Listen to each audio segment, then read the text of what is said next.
Hello दोस्तों, स्वागत है आपका हमारे YouTube channel Rawat home designer में। आज दोस्तों हम सीखेंगे कि किस प्रकार से वास्तुशास्त्र के अनुसार ऊर्जा का संचार होता है।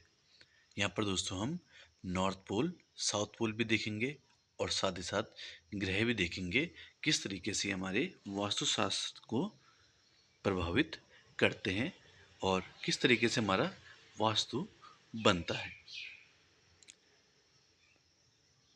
सबसे पहले दोस्तों हमें पता होना चाहिए कि वास्तुशास्त्र में पंच तत्व विलीन होते हैं और पंच तत्वों को संतुलित करने को ही वास्तुशास्त्र कहा जाता है। इन पंच तत्वों में होते हैं दोस्तों अग्नि, जल, वायु, भूमि और आकाश। इन पंच तत्वों को ही साधने को वास्तुशास्त्र कहा जाता है। और जब हम इन पंच तत्वों को अपने घर में साथ देते हैं तो हमारा घर वास्तुशास्त्र के अनुसार बन जाता है।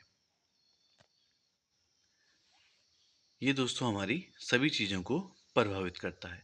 ये हमारी जॉब को, हमारी लव लाइफ को, हमारी फैमिली को, हमारी हेल्थ को, हमारे करियर को और सभी प्रकार से जो भी हमारे जीवन में होता है उन सभी चीज़ों को वास्तु प्रभावित करता है।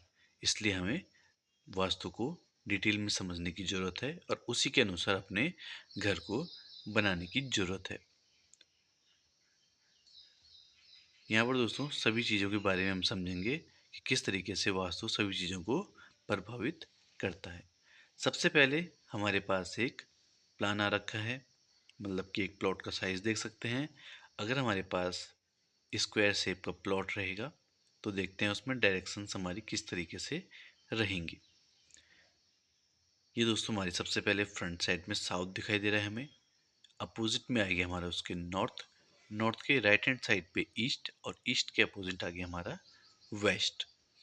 साउथ और ईस्ट के बीच में जो एंगल आएगा दोस्तों इसे कहेंगे आग्नेय कोण। आग्नेय कोण दोस्तों अग्नि से संबंधित रहता है। यहाँ पर हम अग्नि से संबंधित चीज़ों का निर्माण कर सकते हैं। लेकिन यहाँ पर ध्यान देने वाली बात है दोस्तों कि आग्नेय कोण का हमारा एक विशिष्ट स्थान है। कई बार हम जो हमारा स्पेस है, आकाश, वहाँ से लेके आग्नेय कोण को बाहर की तरफ लेते हैं, लेकिन वो गलत हो जाता है। आग्नेय कोण का जो स्थान होगा दोस्तों वो इस तरीके से देखा जाएगा कि सबसे पहले हमें जो हमारा प्लॉट होगा, जो हमारा एरिया होगा, जो हमारा घर होगा, उसको 9 भागों में डिवाइड करना है।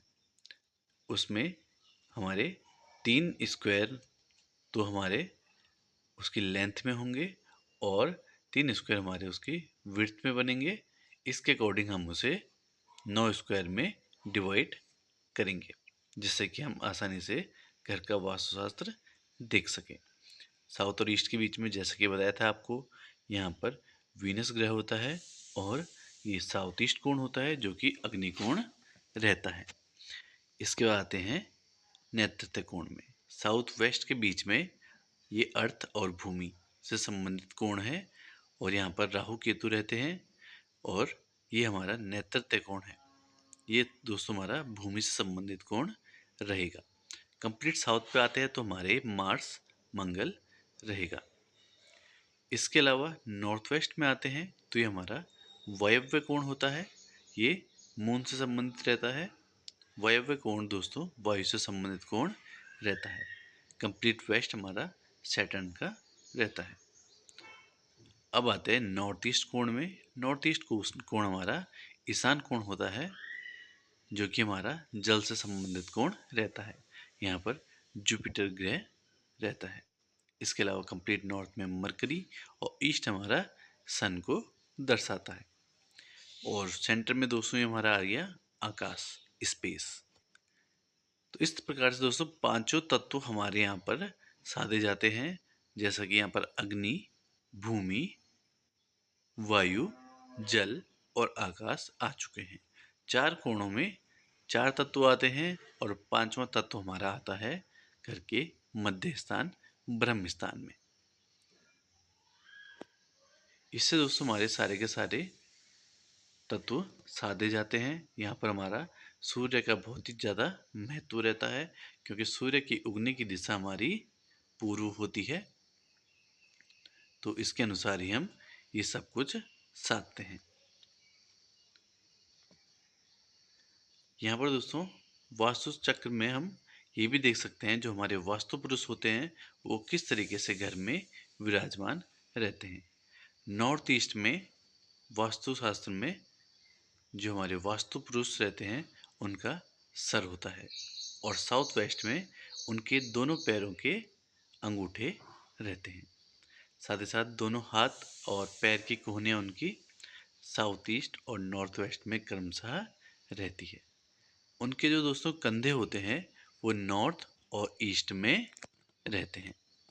साथ ही साथ जो हमारे घुटने आ जाएंगे, ये घुटने और पैर के अंगूठे के बीच का स्थान हमारा साउथ और वेस्ट में रहेगा, और जो नाभि होगी वो वास्तुशास्त्र की हमारी घर के मध्य स्थान में आएगी, जो कि हमारा वास्तु चक्र का स्थान रहता है।